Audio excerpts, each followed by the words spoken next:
మిత్రులందరికీ శుభోదయం. నేను మీ హరి. మరి 9వ తరగతి తెలుగు నుండి చాలా ముఖ్యమైనటువంటి మీ ముందుకు రావడం జరిగిందండి. మరి ప్రస్తుతం ఎగ్జామ్లో వస్తున్నటువంటి ప్యాటర్న్ అంటే మ్యాచ్ ద ఫాలోయింగ్ టైప్లో ఉన్న మొత్తం అన్నీ కూడా అలాంటి బిట్లేనండి. మరి చాలా ఇంపార్టెంట్ బిట్లను తయారు చేయడం జరిగింది. మరి బిట్లు నచ్చితే తప్పనిసరిగా అయితే లైక్ చేయండి. మరి ఇలాంటి మరిన్ని వీడియోలు కావాలి అనుకుంటే ఛానల్ని సబ్స్క్రైబ్ చేసుకోండి. మరి లేట్ లేకుండా టాపిక్లకు వెళ్ళిపోదాం. మొదటి బిట్ అండి, ధర్మబోధ చైతన్యము హరివిల్లు ఆత్మకథ. మరి ప్రక్రియ గేయ కవిత అనే పాఠ్యాంశం ఎక్కడుందో చూడాలి. ఇతివృత్తం స్వయం కృషి అనే ఇతివృత్తం ఉన్న పాట మీద చూసుకోండి. కవి రచయిత నన్నయ్య భట్టు ఉన్నటువంటి పాఠ్యాంశం ఏదో చూడండి. ప్రకృతి ఇతివృత్తంగా గల పాఠ్యాంశం ఏదో చూడండి. సో ఈ విధంగా మనము మ్యాచింగ్ అయితే డిఫరెంట్గా ఉంటుందండి ఇది. మరి ఆన్సర్ని రివీల్ చేస్తున్నానండి. ఆన్సర్ సిఏడిబి అండి. సిఏడిబి. దీనికి సి అండి. ధర్మబోధకి నన్నయ్య భట్టు. చైతన్యము దీనికి ప్రక్రియ గేయ కవిత. చైతన్యానికి గేయ కవిత. హరివిల్లు దీని యొక్క ఇతివృత్తము ప్రకృతి హరివిల్లు. ఆత్మకథ అనేది స్వయం కృషి. ఈ విధంగా మనము మ్యాచింగ్ అయితే చేయాల్సి ఉంటుందండి. సో ఇక్కడ ఒకే రచయితలు ఇవ్వడం ఒక ప్యాటర్న్ అండి. ఈ విధంగా ప్రక్రియ ఇతివృత్తాలు రచయితలు ఒకే బిట్లో కలగలుపుతూ ఇవ్వడం అనేది వేరొక ప్యాటర్న్ అండి ఇది. నెక్స్ట్ బిట్ రెండోదండి, స్నేహము తీర్పు మాట మహిమ ఇల్లలకగానే. మరి ఈ పాఠ్యాంశాల యొక్క ప్రక్రియ ఏమిటి? పి సత్యవతి అనే రచయిత పైపాఠాల్లో ఏ పాఠము? ఇతివృత్తం అనేది వ్యక్తిత్వ వికాసం ఇతివృత్తంగా ఉన్న పాఠ్యాంశం ఇది. జీవన విధానం అనే ఇతివృత్తం ఉన్న పాఠ్యాంశం ఇది. దీనికి మనం మ్యాచింగ్ అయితే చేయాల్సి ఉంటుందండి. మరి దీనికి ఆన్సర్ చూద్దామండి. మరి స్నేహము అనే పాఠ్యాంశం యొక్క ఇతివృత్తము వ్యక్తిత్వ వికాసం అండి. వ్యక్తిత్వ వికాసము. నెక్స్ట్ తీర్పు అనేది ఆధునిక పద్యం అండి. తీర్పు అనేది ఆధునిక పద్యము. నెక్స్ట్ మాట మహిమ అనేది జీవన విధానము అనే ఇతివృత్తాన్ని కలిగి ఉంటుందండి. నెక్స్ట్ ఇల్లలకగానే. సో రచయిత్రి పి సత్యవతి అండి. రచయిత ఎవరు? పి సత్యవతి. ఈ విధంగా మ్యాచ్ ద ఫాలోయింగ్ ఉంటుంది. టైం ఒకే బిట్లో 4 బిట్లను మనం నేర్చుకోవచ్చండి. ఇదే అండి మ్యాటర్. మూడో చూద్దామండి, రంగస్థలము ప్రియమైన నాన్నకు ఆశావాది ఏ దేశమేగన. ఈ పాఠ్యాంశాల యొక్క ప్రక్రియలు కవి ఇతివృత్తాలు మొత్తం అన్నీ కూడా మనము నేర్చుకోవాల్సి ఉంటుందండి. ఇప్పుడు మ్యాచింగ్ అయితే చేయాలి. రంగస్థలం దీనికి రచయిత ఎవరు? ప్రియమైన నాన్నకు. సో రచయిత ప్రక్రియ చూసుకోవాలన్నమాట మనం. రంగస్థలం దీనికి రచయిత తనికెళ్ళ భరణి. నెక్స్ట్ ప్రియమైన నాన్నకు అంటే ఇక్కడ మానవ సంబంధాలను తెలియజేస్తుందండి. నెక్స్ట్ ఆశావాది అనేది ముఖాముఖి అండి. నెక్స్ట్ ఏ దేశమేఘన అనేది దేశభక్తిని ఇతివృత్తంగా గల పాఠ్యాంశం అండి. ఓకేనండి. నెక్స్ట్ 4వ బిట్ చదవండి. నా చదువు ఆకుపచ్చ శోకం ధర్మబోధ రంగస్థలం. ఇక్కడ ప్రక్రియ వ్యాసంగా గల పాఠ్యాంశం ఏది? ప్రక్రియ స్వీయ చరిత్ర గల పాఠ్యాంశం ఏది? పర్యావరణం ఇతివృత్తంగా గల పాఠ్యాంశం ఏది? నన్నయ్య భట్టు పాఠ్యాంశంగా గల పాఠ్యాంశం ఏది? వీటిని మనం మ్యాచింగ్ అయితే చేయాలండి. ఇక్కడ నా చదువు అంటే ఇక్కడ ప్రక్రియ మనం చూసుకున్నట్లయితే స్వీయ చరిత్ర. నా గురించి నేను చెప్తున్నాను, నా గురించి నేను రాస్తున్నాను కాబట్టి స్వీయ చరిత్ర అండి. నెక్స్ట్ ఆకుపచ్చ అనేది పర్యావరణాన్ని చూస్తుంది కాబట్టి ఇతివృత్తము పర్యావరణము ఆకుపచ్చ సూచిస్తుంది అనమాట. నెక్స్ట్ ధర్మబోధ. ధర్మబోధ పాఠ్యాంశ రచయిత నన్నయ్య భట్టు అండి, నన్నయ్య భట్టు. నెక్స్ట్ రంగస్థలము, ఇందాక చెప్పుకున్నాము తనికెళ్ళ భరణి, వ్యాసం అండి, వ్యాసము. నెక్స్ట్ 5వ పెట్టండి ధర్మబోధ, చైతన్యము, ఆత్మకథ, ఇల్లలకగానే.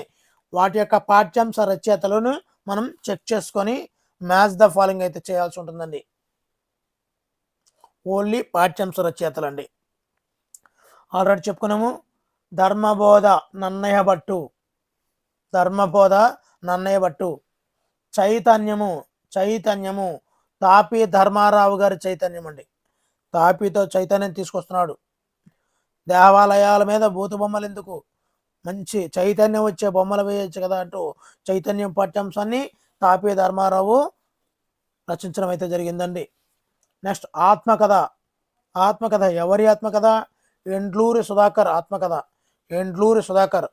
ఇంతకుముందే చెప్పుకున్నాం ఇల్లలకగానే పి సత్యవతి గారు అండి, ఇల్లలకగానే పి సత్యవతి గారు.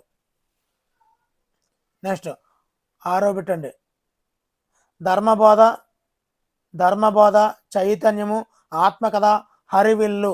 వీటి యొక్క మరి నేపథ్యాలు ఏంటి, ప్రక్రియలు ఏంటి అన్నది ఇప్పుడు చూసేద్దామండి. మరి ఇది ఇతివృత్తం అయి ఉండొచ్చండి, ఇతివృత్తాలు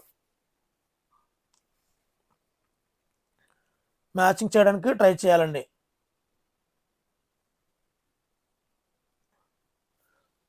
ఆన్సర్ ఆన్సర్ ఆప్షన్ ఏ ధర్మబోధ అనేది కుటుంబ సంబంధాలను తెలియజేస్తుందండి. మరి చైతన్యం అంటే ఇంతకుముందే చెప్పాను తాపి ధర్మారావు, సామాజిక బాధ్యతని కలిగి ఉండాలండి. మరి ఆత్మకథ ఎండ్లూరి సుధాకర్ అని చెప్పుకోవడం జరిగింది. ఎండ్లూరి సుధాకర్ గారి స్వయం కృషి, స్వయం కృషి. నెక్స్ట్ చివరిగా హరివిల్లు ప్రకృతిని తెలియజేస్తుందండి, హరివిల్లు ప్రకృతిని తెలియజేస్తుంది.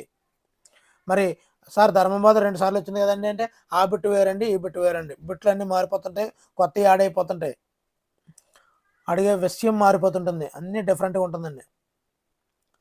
స్నేహం, రంగస్థలం, ప్రియమైన నాన్నకు, ఏ దేశమేగిన. వాటి యొక్క ప్రక్రియలను ఒకసారి చూసేద్దామండి. ప్రక్రియ అయితే ప్రక్రియ, ఇతివృత్తం అయితే ఇతివృత్తం. ఇక్కడ స్నేహము, స్నేహము, రంగస్థలం.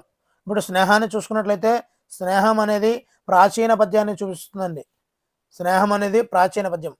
రంగస్థలము ఇందాక చెప్పుకున్నాము, రంగస్థలం అనేది వ్యాసం అండి, రంగస్థలము అనేది వ్యాసము. ప్రియమైన నాన్నకు అంటే మనకు తెలిసిందే లేక, లేక. ఏ దేశమేగన అనేది ఇక్కడ యాత్రా సాహిత్యాన్ని తెలియజేస్తుందండి, ఏ దేశమేగన యాత్రా సాహిత్యము. 8వ పెట్టండి తీర్పు, మాట మహిమ, ప్రియమైన నాన్నకు, ఆశావాది. ఈ పాఠ్యాంశాల యొక్క రచయితలు ఎవరు?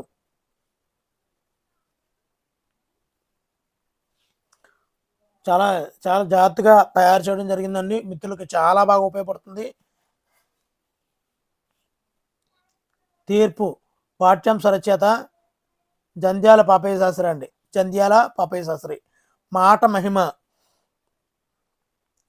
మాట మహిమ కొలకలూరి, కొరికినట్టు మాట్లాడకూడదండి, మాట మహిమ కొలకలూరి స్వరూపారాణి. ప్రియమైన నాన్నకు, ప్రియమైన నాన్నకు పింగళి బాలాదేవి, ప్రియమైన నాన్నకు పింగళి బాలాదేవి. నెక్స్ట్ ఆశావాది, ఆశావాది ప్రకాశరావు, ఆశావాది ప్రకాశరావు. నెక్స్ట్ అండి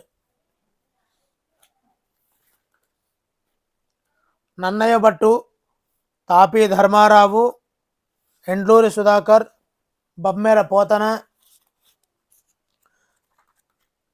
వీటిని మనం మ్యాచింగ్ చేయాల్సి ఉంటుందండి, మ్యాచింగ్ చేయాల్సి ఉంటుంది.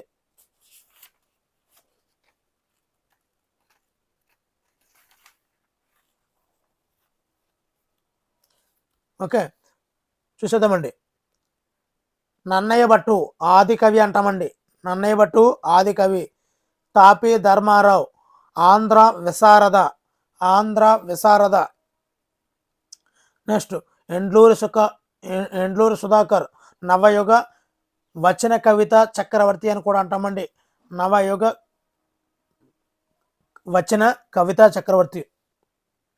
ఇక బమ్మెర పోతన ప్రజాకవి, బమ్మెర పోతన ప్రజాకవి.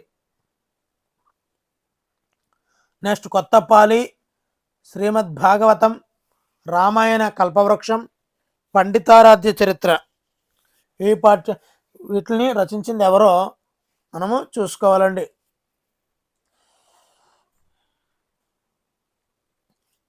ఓకేనండి. కొత్తపాలి, ఇక్కడ కొత్తపాలిని రచించింది ఎవరండి? కొత్తపాలి. దీన్ని రచించింది అయితే తాపీ ధర్మారావు అండి.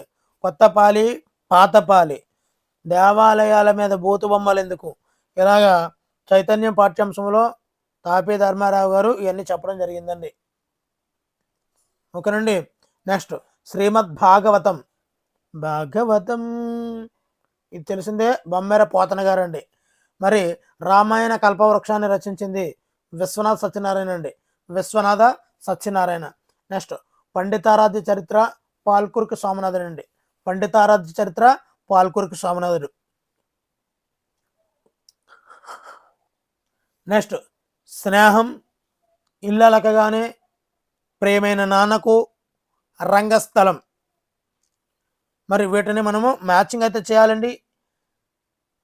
మానవ సంబంధాలు ఇవన్నీ ఇచ్చాడు. ఇతివృత్తాలు ఇచ్చాడండి. ఇతివృత్తాలు ఇవ్వడం జరిగింది. ఇతివృత్తాలు వాటిని మనము మ్యాచింగ్ చేయాల్సి ఉందండి. ఇక్కడ స్నేహము అనే పాఠ్యాంశం యొక్క ఇతివృత్తం ఏమిటండి? స్నేహము అనే పాఠ్యాంశం యొక్క ఇతివృత్తము వ్యక్తిత్వ వికాసం అండి. వ్యక్తిత్వ వికాసం. మరి ఇళ్ళలకగానే ఈ పాఠ్యాంశం యొక్క ఇతివృత్తం చూడండి. ఇళ్ళలకగానే అంటే స్త్రీ యొక్క చైతన్యం వచ్చినట్టునే ఇల్లు అలికేస్తుందండి. ఇక్కడ ప్రియమైన నాన్నకు అంటే ఇక్కడ ప్రియమైన అని ఉపయోగించాము, నాన్నకన్నాము కాబట్టి ఇక్కడ మానవ సంబంధాలను తెలియజేస్తుందండి. ఇక్కడ రంగస్థలం అనేది సినిమా సంస్కృతి అండి. సంస్కృతి అని అర్థం. ఓకేనండి. 12 పెట్టండి. గేయ కవిత, వ్యాసం, ముఖాముఖి, కథానిక. ఇక్కడ ఇవన్నీ కూడా మనకి ప్రక్రియలు అండి. ఆ పాఠ్యాంశం యొక్క పేర్లు ఉన్నాయండి. ఇప్పుడు మనమైతే మ్యాచింగ్ అయితే చేయాలండి. గేయ కవిత, వ్యాసం, ముఖాముఖి, కథానిక. ఇక్కడ గేయ కవిత కలిగినటువంటి పాఠ్యాంశం ఎక్కడ ఉందండి? గేయ కవిత అనే ప్రక్రియ కలిగినటువంటి పాఠ్యాంశమే చైతన్యం పాఠ్యాంశం అండి. నెక్స్ట్ వ్యాసము. ఇంతకుముందే చెప్పుకున్నాం, చాలాసార్లు చెప్పుకున్నాము, ఎక్కువసార్లు రిపీట్ అవడం వల్ల మనకి గుర్తుండిపోద్ది. రంగస్థలం రచయిత ఎవరండి? ఎస్, మనకి అందరికీ తెలుసు, తనికెళ్ళ భరణి గారు. మరి ముఖాముఖి అనేది ఆశావాది. ముఖాముఖి ఆశావాది ప్రకాశరావు రచించారు కదండి దీన్ని, అదండి. నెక్స్ట్ కథానిక అంటే ఇళ్ళలకగానే, పి సత్యవతి గారండి. శ్రీ చైతన్యం కథానిక ఇళ్ళలకగానే. నెక్స్ట్ అండి 13వ బిట్టు. నా చదువు, ఆకుపచ్చ శోకము, ధర్మబోధ, ఆత్మకథ. వీటిలో మనకి ప్రక్రియలు ఏమి ఇచ్చాడు అన్నది మనం మ్యాచింగ్ అయితే చేయాల్సి ఉంటుందండి. నా చదువు, ఆకుపచ్చ శోకము, ధర్మబోధ, ఆత్మకథ. ఇప్పుడు నా చదువు, నా గురించి నేను చెప్తున్నాను కాబట్టి అది స్వీయ చరిత్ర. నెక్స్ట్ ఆకుపచ్చ శోకం అంటే ఇది ఒక పర్యావరణానికి సంబంధించింది కాబట్టి పర్యావరణ కవిత్వం. ధర్మబోధ ఇది చాలా ఇంపార్టెంట్. ధర్మబోధ అనేది ప్రాచీన పద్యాన్ని కలిగి ఉందండి.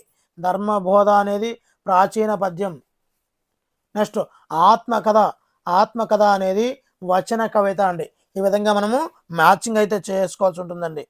ఇవన్నీ కూడా డిఫరెంట్గా ఉంటుంది, ప్రతి బిట్టు డిఫరెంట్ అండి. తప్పనిసరిగా లైక్ చేయండి. మరి చివరి సమయంలో మీకు కట్ ఆఫ్ ఎంత వచ్చింది, ఎలాంటి సోదే ఎంత చెప్తే పర్వాలేదు, బోల్డ్ వ్యూస్ వస్తాయి. కానీ ఇప్పటికీ కూడా మనకి మంచి వాల్యుబుల్ కంటెంట్ అందిస్తూ చివరి ఎగ్జామ్ వరకు అందించాలి అనేది మన యొక్క లక్ష్యం అండి. ఎంతమంది చూసారని కాదు, ఎంతమందికి ఉపయోగపడ్డది అనేది నాకు ఉపయోగం అండి. మరి కట్ ఆఫ్ ఎంత అని చెప్పి కట్ ఆఫ్ ఎవరన్నా చెప్తున్నారు ఏంటండి? కట్ ఆఫ్ ఎంత అని తమ్నైల్లో మీకు కనిపిస్తుంది, కానీ కట్ ఆఫ్ అనేది వచ్చిన మార్కుల ఆధారంగా ఉంటాయి. లీస్ట్ ఇచ్చిన మార్కులు, హైయెస్ట్ ఇచ్చిన వరకు వాళ్ళని టాలీ చేస్తారు. ఇన్ని సెషన్లో వచ్చిన వాళ్ళని కూడా టాలీ చేసుకొని కట్ ఆఫ్ ఉంటుంది. చెప్తారు ఎవరు చెప్పినా. నేను ఒక వీడియో 10 వీడియోలు పడేయచ్చు, కానీ నాకు ఆ ఆలోచన లేదు. ఫస్ట్ ఎందుకు అవి ఆలోచించే దృక్పథం మనకేదో డబ్బులు రావాలి అనేది కాదండి. ముందు నా ఎయిమ్ ఏంటి, మీకు వ్యాలిడ్ కంటెంట్ని ఇవ్వాలి అంతే. దానివల్ల మీరు ఎంత యూజ్ అయ్యారు అన్నదే నాకు ఇంపార్టెంట్. ఆ తర్వాత ఎగ్జామ్ రాసే వరకు పర్వాలేదు, ఆ తర్వాత మిగతా సోచ్ చూసుకోవచ్చు. ముందు సోచ్ చూడకండి ఎప్పుడును. మరి యూట్యూబ్ చూసారంటే మీరు కట్ ఆఫ్ ఎంత, ఎలా నార్మలైజేషన్ ఎలా జరుగుతుంది, నేనే తమ్లైన్ బెటర్ చేయగలను, కానీ ఎందుకు చేయడం లేదు? నా వీడియోలో ఒక్కటన్నా చూడండి ఇలాంటివి ఉంటాయేమో. ఎప్పుడు ఉండవు, ఓన్లీ కంటెంట్ ఓరియంటెడ్ మాత్రమే ఉంటాయి. సోచ్ చెప్పడం లేదండి. ఓకే, సో మను చరిత్ర, హరివంశం, రుక్మిణి పరిణయం, విశ్వకర్మ పురాణం, మరి వీటి యొక్క రచయితలు ఎవరో మనం ఒకసారి చూసుకోవాలండి. ఫస్ట్ మను చరిత్రను రచించింది ఎవరు? మను చరిత్రని రచించింది ఎవరు? మను చరిత్రను రచించింది అల్లసాని పెద్దనండి, అల్లసాని పెద్దన. నెక్స్ట్ హరివంశాన్ని రచించింది ఎవరు? హరివంశం రచించింది ఎర్రన అండి, ఎర్రన. నెక్స్ట్ రుక్మిణి పరిణయం, దీన్ని రచించింది రుక్మిణి పరిణయం అంటే కూచిమంచి తిమ్మకవి, కూచిమంచి తిమ్మకవి రుక్మిణి పరిణయం. నెక్స్ట్ విశ్వకర్మ పురాణాన్ని రచించింది, చాలా చాలా ఇంపార్టెంట్ అండి. ఈ రచయితలు ఇవన్నీ కూడా ఒక దగ్గర ఉంటాయి. మరి మీరు చూసుండొచ్చు, చూడకపోవచ్చు, మరి ఇవి చాలా యూజ్ఫుల్గా ఉంటాయండి. విశ్వకర్మ పురాణం అనేది వేవూరి వెంకటాచార్యుడు అండి, వేవూరి వెంకటాచార్యుడు. నెక్స్ట్ నన్నయ్య భట్టు, తాపి ధర్మారావు, ఎండ్లూరు సుధాకర్, బమ్మెర పోతనండి. వీళ్ళ గురించి మనం మ్యాచింగ్ అయితే చేయాల్సి ఉందండి. మరి ఈ విధంగా చెప్తుంటాడండి, కన్ఫ్యూజ్ అయిపోతాం మనం. నన్నయ్య భట్టు, ఇక్కడ అన్నీ కూడా ఒకలా ఉంటాయండి. ఇక్కడ మనం గుర్తుపెట్టేది ఓన్లీ బమ్మెర పోతన, సహజ పండితుడు మాత్రమే మనం గుర్తుపెట్టగలం. ఇక్కడ నన్నయ్య భట్టు అనువాద పద్ధతిలో మార్గదర్శి అండి, అనువాద పద్ధతిలో మార్గదర్శి అండి. నెక్స్ట్ తాపి ధర్మారావు పత్రికలో వ్యవహారిక భాషను ప్రవేశపెట్టాడండి, పత్రికలో వ్యవహారిక భాషను ప్రవేశపెట్టాడు తాపి ధర్మారావు అండి. నెక్స్ట్ ఎండ్లూరు సుధాకర్, నా అనుభవం నేర్పిన పాఠమే నా కవిత్వం, నా అనుభవం నేర్పిన పాఠమే నా కవిత్వం అని ప్రకటించింది ఎండ్లూరి సుధాకర్ గారు అండి, ఎండ్లూరి సుధాకర్ గారు.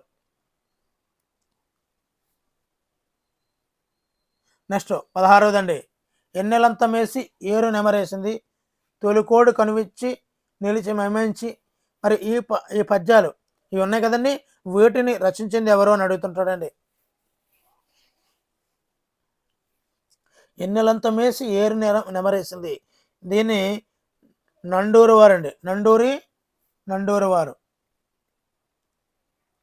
నెక్స్ట్ అండి, తొలికోడు కనువిచ్చి నిలిచి మైవంచి, ఈ పద్యాన్ని రచించింది పాల్కురికి సోమనాథుడు అండి, పాల్కురికి సోమనాథుడు. సమయమూల్యము యొక్క నిమిషంబు వృధా రచన, ఇది ఎవరండి? ఇవి దువ్వూరు రామరెడ్డి గారు అండి, దువ్వూరు రామరెడ్డి గారు. సారపు ధర్మమున్ విమల, దీన్ని రచించింది తిక్కన స్వామియాజి గారండి, తిక్కన స్వామియాజి గారండి. చాలా చాలా ఇంపార్టెంట్ బిట్ అండి, ఒక బిట్కి రిలేటెడ్గా ఉంటాయి, అన్ని డిఫరెంట్గా కనిపిస్తుంటాయండి. మీరు అన్ని 60 బిట్లు కూడా ఈ విధంగా ఉంటాయండి. బాల్య స్నేహం, సత్పురుషుల స్నేహం, వైర స్నేహం, స్వార్థ స్నేహం. ఇక్కడ మనం అన్నీ కూడా మ్యాచింగ్ అయితే చేయాలండి.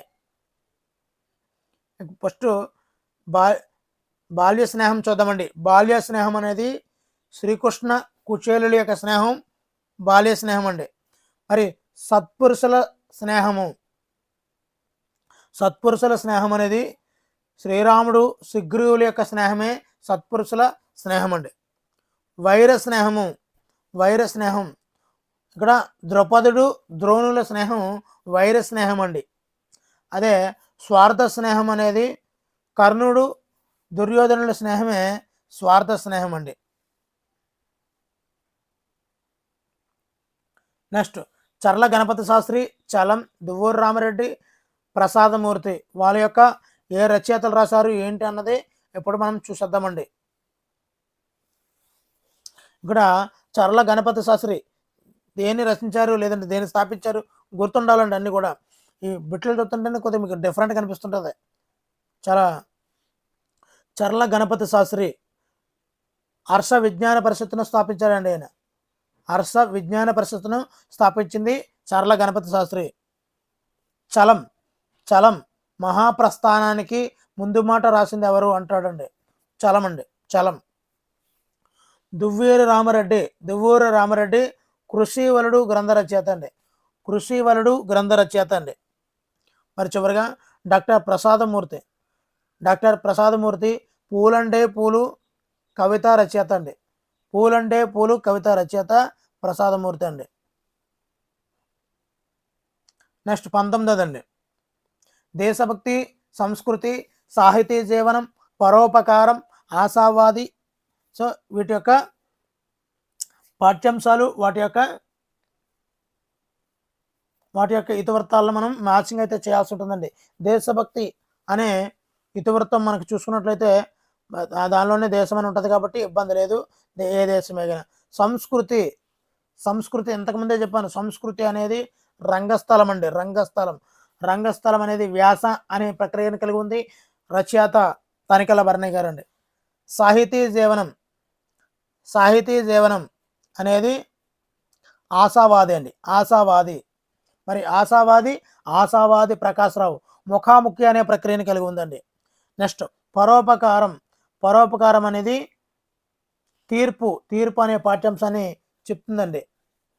ఆధునిక పద్యాన్ని కలిగి ఉంటుంది. మరి ఈ తీర్పు, పరోపకారం, ఆధునిక పద్యము ఇదాన్ని రచయిత ఎవరు అంటే జంధ్యాల పాపయ్య శాస్త్రి గారండి. నెక్స్ట్ అండి 21 బిట్టు లేఖ, పర్యావరణ కవిత్వం, కథానిక, స్వీయ చరిత్ర. ఇక్కడ మనం ఏ విధంగా ఇవ్వడం జరిగిందంటే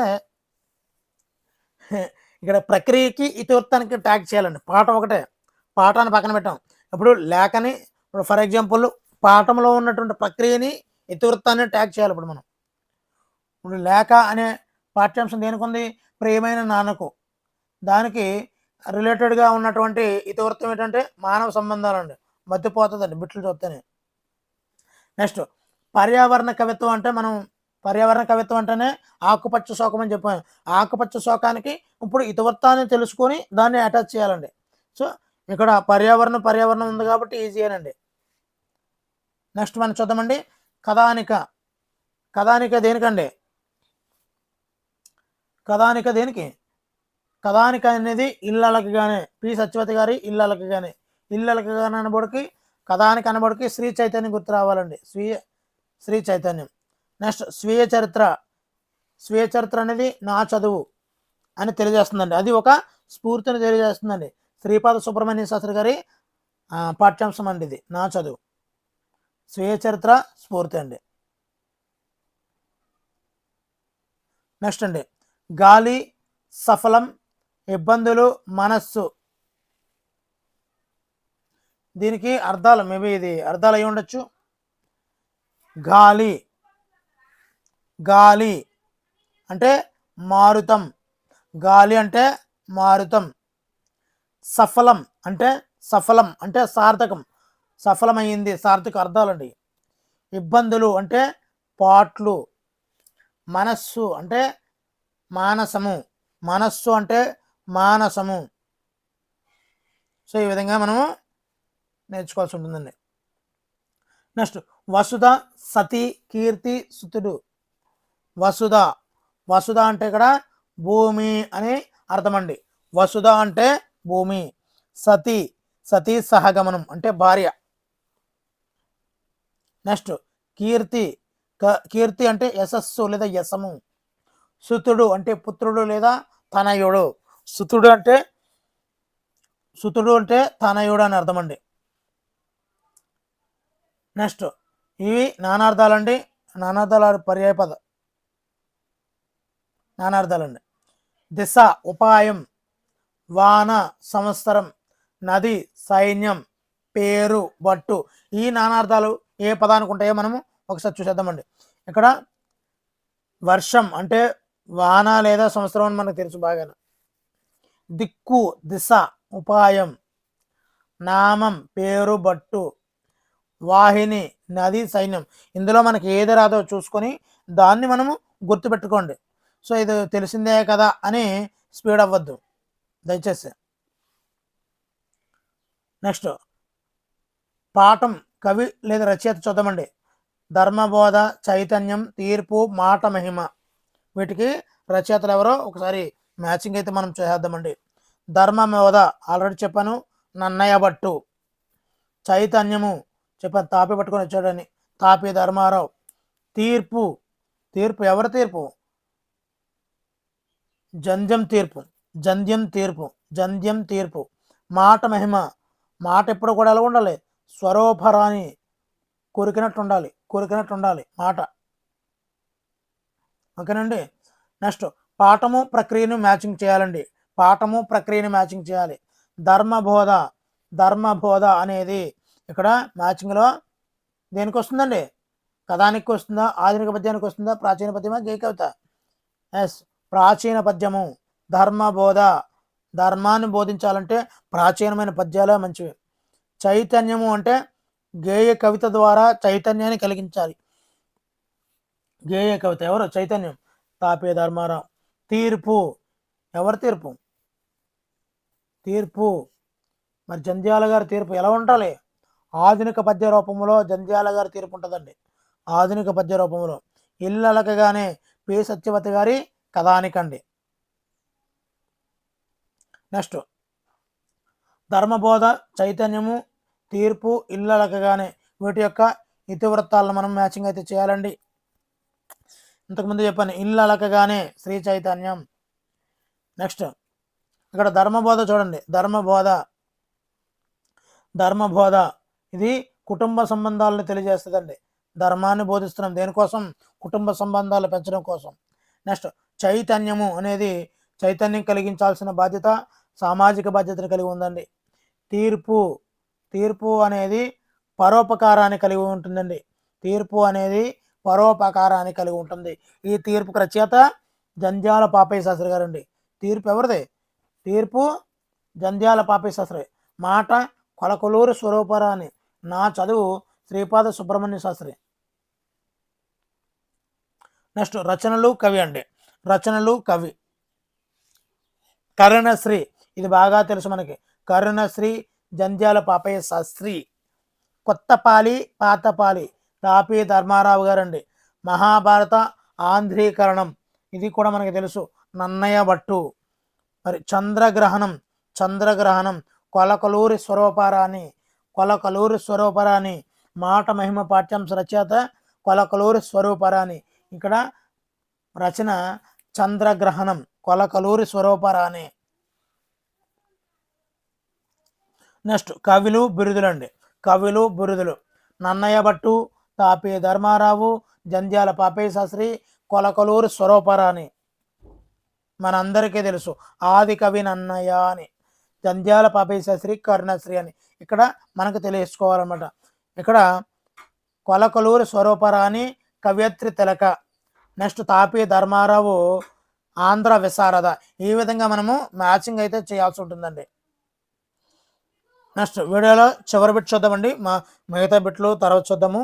మరి టైము మనకి ఉండడం లేదు, అందు గురించనే నెక్స్ట్ వీడియోలో మిగతా 32 బిట్లు కూడా చేయడం జరుగుతుందండి. ధర్మబోధ పాఠ్యాంశం ఆధారంగా అర్థాలండి. యశస్సు, విపత్తు, ఊత, సూనృతం అనే అర్థాలు తెలుసుకోవాలండి. ఇక్కడ యశస్సు, యశస్సు అంటే కీర్తి అని అండి, కీర్తి. విపత్తు, విపత్తు అంటే ఆపద అని అర్థం అండి. ఊత అంటే ఆధారం. సూనృతం, సూనృతం అంటే సత్యం అండి. సూనృతం అంటే సత్యం. ఇదండి వీడియోలో ఉన్నటువంటి బిట్లు నచ్చితే తప్పనిసరిగా లైక్ చేయండి. ఇలాంటి మరిన్ని వీడియోల కోసం ఛానల్ సబ్స్క్రైబ్ చేసుకోండి. Thank you for watching. Me Hari signing out.